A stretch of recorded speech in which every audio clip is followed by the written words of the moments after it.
Hello everyone, I welcome to my YouTube channel study editions. आज हम लोग बात करेंगे क्षितिज मजूमदार के बारे में। देखेंगे क्षितिज मजूमदार के बारे में कौन कौन से पॉइंट इंपॉर्टेंट बनते हैं। अगर आप DSSB और KVS की एग्ज़ाम देने जा रहे हैं, यानी कि DSSB और KVS का एग्ज़ाम देना चाहते हैं, उसकी प्रेपरेशन करना चाहते हैं, तो आप इस वीडियो को शुरू से एंड तक देखिए, आपको चीज़ें समझ में आएंगी। और ये जो टॉपिक है बहुत इंपॉर्टेंट टॉपिक है। क्षितिज मजूमदार अवनीनाथ के शिष्यों में ही आते हैं। ठीक है, तो क्षितिज मजूमदार अवनीनाथ के शिष्यों में आते हैं। इसके अलावा हम लोगों ने बहुत से चित्रकारों के बारे में हम लोगों ने पढ़ा है, तो आप प्लेलिस्ट में जाकर के वो चीज़ें आप देख सकते हैं।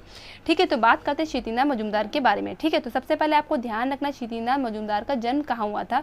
तो इनका जन्म हुआ था मुर्शिदाबाद में। तो क्षितिज मजूमदार का जन्म कहाँ हुआ था, तो मुर्शिदाबाद में हुआ था। और गाँव कौन सा पड़ता, तो निमटिया नामक ग्राम में हुआ था। तो निमटिया नामक आपको ग्राम याद रखना है और मुर्शिदाबाद आपको ज़िला याद रखना है। ठीक है, और कब हुआ था, तो 31 जुलाई 1891 में इनका जन्म हुआ था। तो 31 जुलाई 1891 में इनका जन्म हुआ था। कहाँ पर, तो निमटिया नामक गांव में हुआ था। इसके बाद अगर हम बात करें इनके पिता की, तो इनके पिता का नाम क्या था, तो इनके पिता का नाम था श्री केदारनाथ मजूमदार। तो केदारनाथ मजूमदार इनके पिता का नाम था, जो एक क्या थे, रजिस्ट्रार थे। ठीक है, तो केदारनाथ इनके पिता का नाम था, जो क्या थे, एक रजिस्ट्रार थे।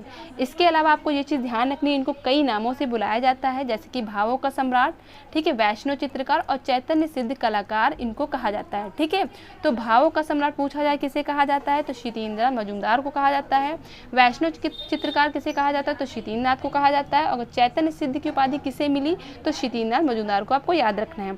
ठीक है, अगर हम बात करें वैष्णव चित्रकार इन्हें क्यों कहा जाता है, तो वैष्णव संप्रदाय की तरफ इनका थोड़ा सा झुकाव था, थोड़ी सी इनकी आस्था थी, और इन्होंने वैष्णव संप्रदाय के आधार पर, वैष्णव के आधार पर, वैष्णव धर्म के आधार पर चित्र भी बनाए, इसीलिए इनको वैष्णव चित्रकार भी कहा जाता है। ठीक है, तो वैष्णव आधारित इन्होंने चित्र बनाए, इसलिए इनको वैष्णव चित्रकार कहा जाता है। फिर इसके अलावा अगर हम चैतन्य सिद्ध कलाकार कहें, तो चैतन्य के आधार पर, चैतन्य की कहानियों के आधार पर इन्होंने चित्र बनाए, इसीलिए इनको अवनींद्रनाथ ने इन्हें किस चीज़ की उपाधि दी, तो चैतन्य सिद्ध की उपाधि दी। ठीक है, तो चैतन्य सिद्ध कलाकार, वैष्णव चित्र कलाकार और भाव का सम्राट, तो तीनों ही आपको याद रखने हैं। किसके लिए, क्षितिज नाथ के लिए आपको याद रखने हैं। तो क्षितिज नाथ को भावों का सम्राट, वैष्णव चित्रकार और चैतन्य सिद्ध कलाकार भी कहा जाता है। तो ये चीज़ें आपको याद रखनी है।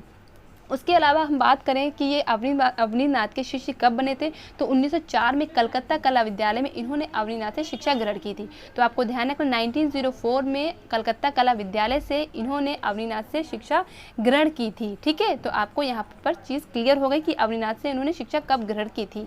इसके अलावा अगर हम बात करें तो इनके पहला जो चित्र है, ठीक है, तो इन्होंने जो चित्र छोटे पर से ही चित्र बनाना शुरू कर दिए थे। जो कलाकार होते हैं तो उनके में जो कला की जो क्वालिटी होती है वो बचपन से ही डेवलप हो जाती है, ऐसा मानना है। यानी कि जो चीज़ जिसके में होती है तो बचपन से ही वो चीज़ हो जाती है। बचपन से ही इनका भी कला की तरफ बहुत ज़्यादा रुझान था। इस तरीके से इनका पहला चित्र कौन सा है, तो आपको ध्यान रखना, इनका पहला चित्र कौन सा है, बालक ध्रुव की तपस्या। तो इनका पहला चित्र कौन सा है, बालक ध्रुव की तपस्या, जो किस में बना है, वो जल रंग में बना हुआ है, जिसको 80 रुपये में अंग्रेज ने खरीदा था। तो इनका पहला चित्र कौन सा, बालक ध्रुव की तपस्या, जो जल रंग में बना है। ठीक है, तो वाटर कलर में बना है और जिसको 80 रुपये में अंग्रेज ने खरीदा था।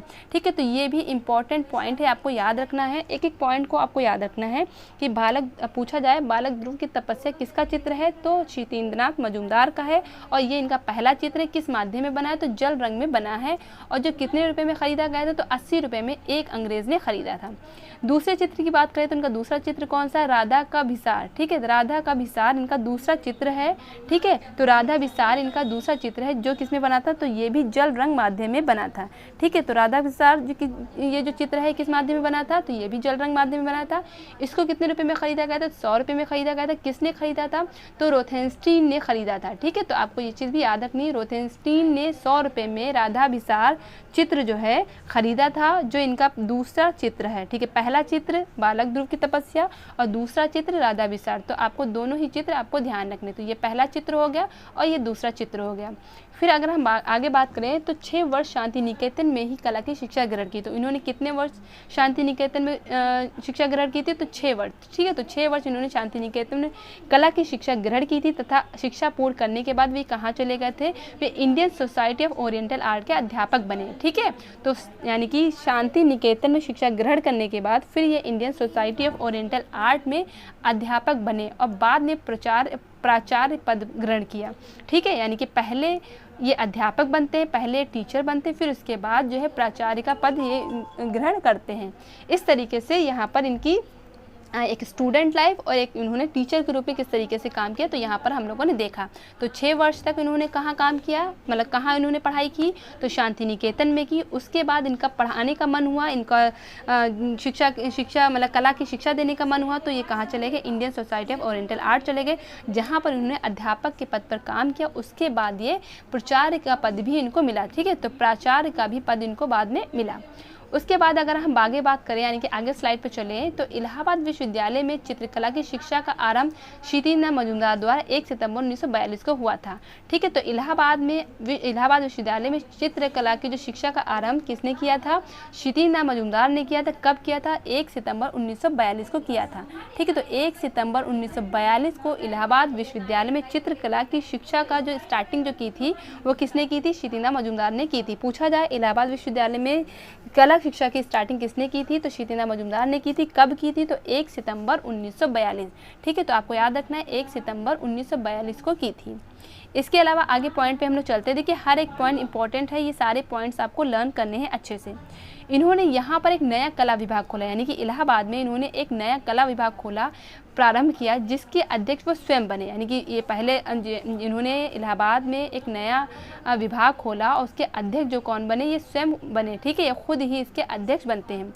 लेकिन इनके पास पीजी की यानी कि पोस्ट ग्रेजुएशन की डिग्री ना होने की वजह से ये यहाँ के प्रधानाध्यापक का ग्रेड ना पा सके, ठीक है। तो ऐसा रीता प्रताप में लिखा है कि पीजी की डिग्री इनके पास नहीं थी, यानी कि पोस्ट ग्रेजुएशन की डिग्री नहीं थी, परा स्नातक की डिग्री ना होने की वजह से इनको प्रधानाध्यापक का ग्रेड ना मिल सका, ठीक है। तो ये भी चीज़ आपको ध्यान रखनी है, ठीक है। तो क्वेश्चन यहाँ पर आपको क्या ध्यान रखना है कि इलाहाबाद में जो कला शिक्षा की स्टार्टिंग किसने की थी, तो शीतिन्द्रनाथ मजूमदार ने। कब की थी, तो 1 सितंबर 1942 को, ठीक है। यहाँ पर इन्होंने एक कला विभाग खोला जिसके अध्यक्ष ये क्या है, स्वयं बनते हैं। तो इलाहाबाद में जो कला विभाग जो खोला था शीतिन्द्रनाथ मजूमदार ने, तो उसके अध्यक्ष कौन बनते हैं, तो शीतिन्द्रनाथ मजूमदार खुद बनते हैं, ठीक है। तो ये चीज़ आपको क्लियर हुई।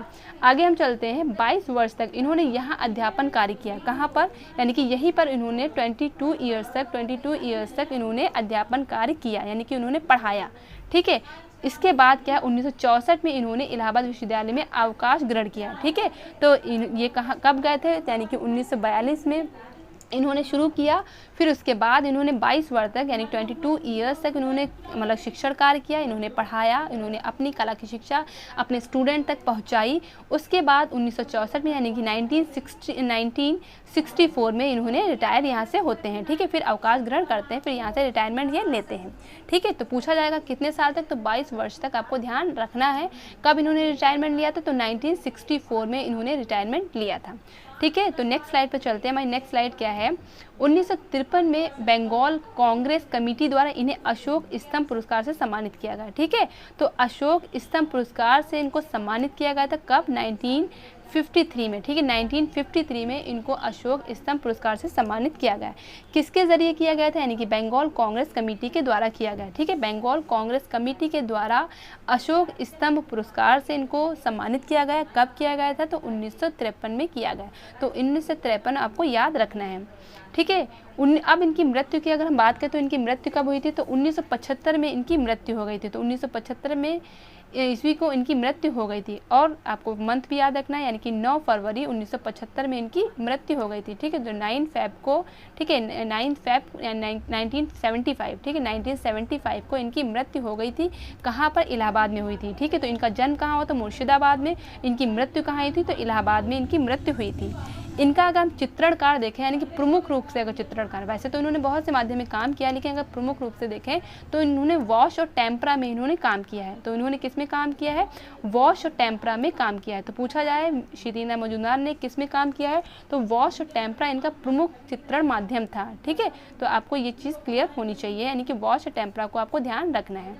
उसके अलावा इन्होंने बहुत से रंगों का यूज़ किया, लेकिन इनके प्रिय रंग कौन कौन से थे, तो आपको ये चीज़ ध्यान रखनी। तो हल्का पीला रंग, हरा रंग, लाल रंग और गेरुआ रंग। देखिए मैंने जो रंग है उनको उन्हीं कलर से लिखने की कोशिश की है, ठीक है, थोड़ा सा क्रिएटिव बनाने की कोशिश की है। तो यहाँ पर हल्का पीला रंग इनका प्रिय रंग था, हरा रंग प्रिय था, लाल रंग प्रिय था और गेरुआ रंग इनका प्रिय था।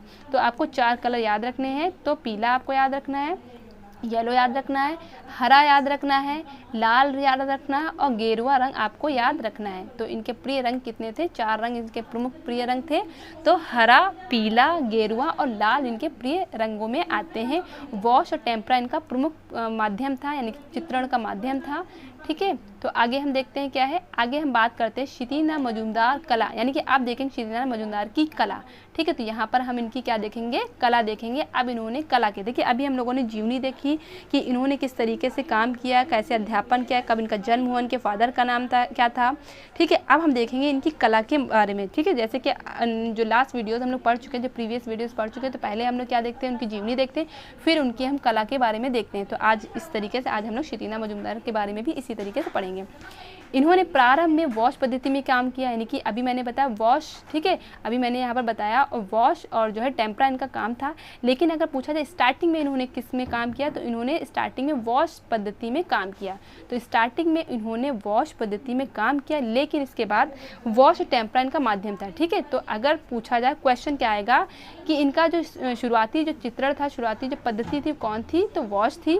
लेकिन उन्होंने प्रमुख रूप से किस में काम किया? तो वॉश और टेम्परा, आपको दोनों नाम याद रखने हैं। ठीक है, तो क्षितिना मजूमदार के लिए आपको क्या याद रखना है? वॉश और टेम्परा दोनों ही याद रखना है।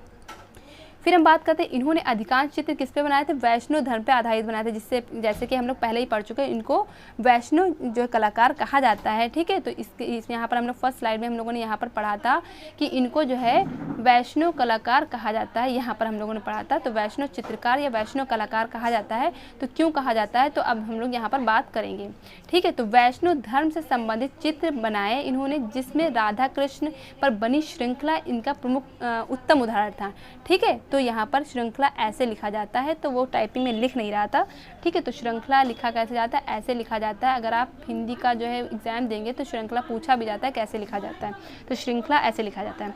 तो इन्होंने वैष्णव धर्म से संबंधित अनेक चित्र बनाए, जिसमें राधा कृष्ण पर बनी श्रृंखला इनका सबसे अच्छा उदाहरण माना जाता है। तो सबसे अच्छा उदाहरण कौन सा हो जाएगा? राधा कृष्ण पर बनी जो श्रृंखला है, ये इनका सबसे अच्छा उदाहरण है। और इन्होंने वैष्णव आधार पर चित्र बहुत ज़्यादा बनाए हैं, इसलिए इनको वैष्णव चित्रकार या वैष्णव कलाकार कहा जाता है।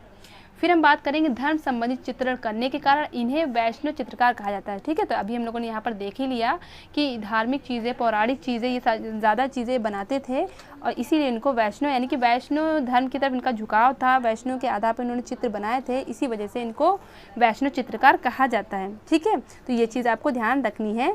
जैसे कि इन्होंने भारतीय पुराण है, इतिहास है, भागवत पुराण है, गीत गोविंद, तो इन सब के आधार पर इन्होंने बहुत से चित्र बनाए हैं। ठीक है, नेक्स्ट पॉइंट पे हम लोग चलते हैं। यहाँ पर हम लोग आते हैं, इन्होंने चैतन्य के जीवन पर आधारित चित्र बनाए, चित्र श्रृंखलाएं तैयार की, जिस कारण से इन्हें अवनीनाथ ने चैतन्य सिद्ध की उपाधि दी। ठीक है, तो ये भी हम लोग पॉइंट डिस्कस कर चुके हैं फर्स्ट स्लाइड में। ठीक है, तो इन्होंने चैतन्य के जीवन के आधार पर चित्र बनाए, इसीलिए अवनीनाथ ने इन्हें चैतन्य की उपाधि दी थी। ठीक है, यानी कि चैतन्य सिद्ध की उपाधि दी थी। ठीक है, किसने दी थी ये आपको ध्यान रखना, अवनीनाथ को याद रखना है। नेक्स्ट स्लाइड पे हम चलते हैं, क्षितिनाथ के प्रमुख चित्र। अब हम बात करेंगे क्षितिनाथ के प्रमुख चित्रों के बारे में, देखेंगे इनके कौन कौन से प्रमुख चित्र हैं। ठीक है, तो क्षितिनाथ के प्रमुख चित्र देखते हैं। सबसे पहले हम लोग पढ़ चुके हैं अभी ध्रुव की तपस्या, जो इनका पहला चित्र था। तो सबसे पहला चित्र इनका कौन था? ध्रुव की तपस्या। ठीक है, ध्रुव की तपस्या था, जो किस माध्यम में बना था? जल रंग माध्यम में बना था, और जिसको 80 रुपये में खरीदा गया था। किसने खरीदा? एक अंग्रेज़ ने खरीदा था। ठीक है, तो ये भी चीज़ हम लोग यहाँ पर क्लियर कर चुके हैं। फिर इनका जो दूसरा चित्र है राधा का विसार, यानी कि राधा विसार भी लिखे आता है। तो राधा का विसार जो चित्र था, ये इनका दूसरा चित्र था, ये इनका दूसरा चित्र था, और ये भी जल रंग में बना था। इसको 100 रुपये में खरीदा। किसने खरीदा था? रोथेनस्टीन ने खरीदा था। ठीक है, तो पहला चित्र ध्रुव की तपस्या और दूसरा चित्र राधा का विसार इनका चित्र हो गया। फिर इसके अलावा चित्रों की अगर हम बात करें तो चैतन्य का गृह त्याग, ठीक है, चैतन्य का गृह प्रत्याग इनका चित्र था। ठीक है, इसके अलावा चैतन्य का जीवन प्रसंग पर आधारित श्रृंखला। ठीक है, तो यहाँ पर भी श्रृंखला ऐसे लिखना है। ठीक है, तो यहाँ पर श्रृंखला आपको ऐसे लिखना है। ठीक है, तो चैतन्य का जीवन प्रसंग पर आधारित श्रृंखला इन्होंने बनाई। रूप गोस्वामी तथा मीरा का चित्र बनाया, विष्णु प्रिया का चित्र बनाया। तो ये सारे इनके प्रमुख चित्र हैं। इसके अलावा भी बहुत से चित्र हैं, देखते हैं आगे हम लोग। सरस्वती, लक्ष्मी तथा मनसा देवी का चित्र बनाया। ठीक है, तो सरस्वती जी का, लक्ष्मी जी का और मनसा देवी का जो इन्होंने चित्र बनाया। राधा कृष्ण का इन्होंने चित्र बनाया। कृष्ण प्रेम में विभोर, यानी कि कृष्ण जी जो हैं वो प्रेम में विभोर होते हुए इनको दिखाया गया है। तो सरस्वती, लक्ष्मी, मनसा देवी, राधा कृष्ण, कृष्ण कृष्ण प्रेम में विभोर, तो ये सारे चित्र किसके हैं? क्षितिज मजूमदार के चित्र हैं। फिर इसके अलावा अगर हम बात करें पालित मृग, ठीक है, तो पालित मृग का चित्र इनका बहुत ही इंपॉर्टेंट चित्र है, ठीक है। तो ये किस माध्यम में बना है? तो ये वॉश माध्यम में बना है, ठीक है। तो किस माध्यम में बना है? तो वॉश में बना है, ये भी आपको ध्यान रखना है। तो पालित वाला आपको किस में ध्यान रखना है? तो वॉश में आपको ध्यान रखना है, ठीक है। तो यहाँ पर सरस्वती, लक्ष्मी, मनसा देवी, राधा कृष्ण, कृष्ण प्रेम में विभोर, पालित मृग, तो ये सारे चित्र किसके हो गए? तो सारे चित्र ये क्षितिज मजूमदार के हो गए। इसके अलावा चित्र हम देखेंगे, चरण श्रृंगार इनका चित्र है, ठीक है, चरण श्रृंगार इनका चित्र है। भक्ति व वैराग्य इनका चित्र है, ठीक है, भक्ति व वैराग्य इनका चित्र है। गीत गोविंद के आधार पर चित्र बनाए, तो इन्होंने गीत गोविंद के आधार पर भी चित्र बनाए। तो देखिए यहाँ पर इन्होंने धर्म के आधार पर कितने चित्र बनाए हैं, इसीलिए इनको वैष्णव चित्रकार कहा जाता है। तो यहाँ पर चरण श्रृंगार, भक्ति व वैराग्य, गीत गोविंद, ये सब आपको ध्यान रखना है। जितने भी मैंने चित्र आपको बताए हैं ये सारे ही चित्र आपको याद रखने। इसके अलावा बहुत से चित्र हैं, तो यहाँ पर मैंने उन चित्रों के बारे में ही बात की जो इनके प्रमुख चित्र हैं, जो इंपॉर्टेंट चित्र हैं, जो एग्जाम में पूछे जा सकते हैं, ठीक है। अब आगे हम बात करते हैं कि इनके बारे में बहुत से लोगों ने टिप्पणी भी की, बहुत से लोगों ने जो चीज़ें कही हैं, तो वो हम बात करते हैं। तो जयाप्पा स्वामी जो ने क्षितिज मजूमदार के बारे में क्या कहा, तो हम बात करेंगे यहाँ पर जयाप्पा स्वामी ने क्षितिज मजूमदार के बारे में क्या कहा थे। और आपको पॉइंट्स लर्न भी हो गए होंगे मेरे।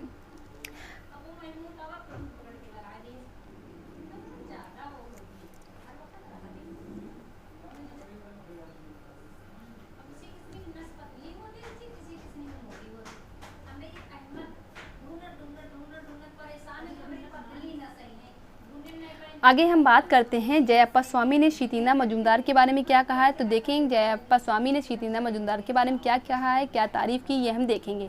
तो क्षितिज मजूमदार के रंगों एवं रेखाओं में, यानी कि उनके रंग में और रेखाओं में मध्यकालीन कवियों की कविताओं का आभास होता है। तो ऐसा किसने कहा है? जयाप्पा स्वामी ने कहा है। किसके बारे में कहा है? तो क्षितिज मजूमदार के बारे में कहा, यानी कि क्षितिज मजूमदार जो हैं उनके रंग और रेखाओं में क्या किसका झलक दिखती है, किसका आभास होता है? तो मध्यकालीन कवियों की कविताओं का आभास होता है, ठीक है। तो यानी कि क्या तारीफ की है? तो इनके रंग और रेखाओं में जो मध्यकालीन जो कवि होते हैं उनकी कविताओं का आभास किसके में मिलता है? तो क्षितिज मजूमदार की कला में मिलता है। ये किसने कहा है? जयाप्पा स्वामी ने कहा है। किसके बारे में कहा? तो क्षितिज मजूमदार के बारे में कहा है। तो कथन हो सकता है एग्जाम में दे दें, यानी कि कथन वहाँ पर दे दिया जाता है, पूछा जाता है कि किसने किसके बारे में कहा है। तो यहाँ पर ये कथन दे दिया जाएगा, पूछा जाएगा किसने कहा है, तो जयाप्पा स्वामी ने कहा है। किसके बारे में कहा है? तो क्षितिज मजूमदार के बारे में कहा है।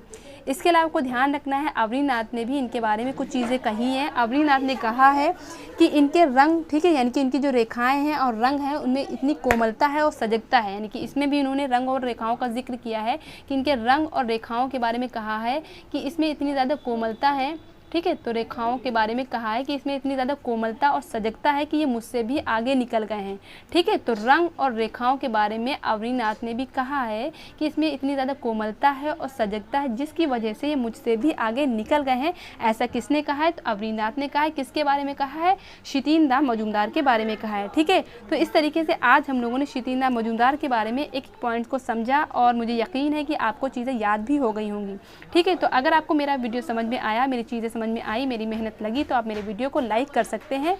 अब हम लोग मिलेंगे नेक्स्ट वीडियो में नेक्स्ट टॉपिक के साथ इसी तरीके से। तब तक के लिए जय हिंद, जय भारत।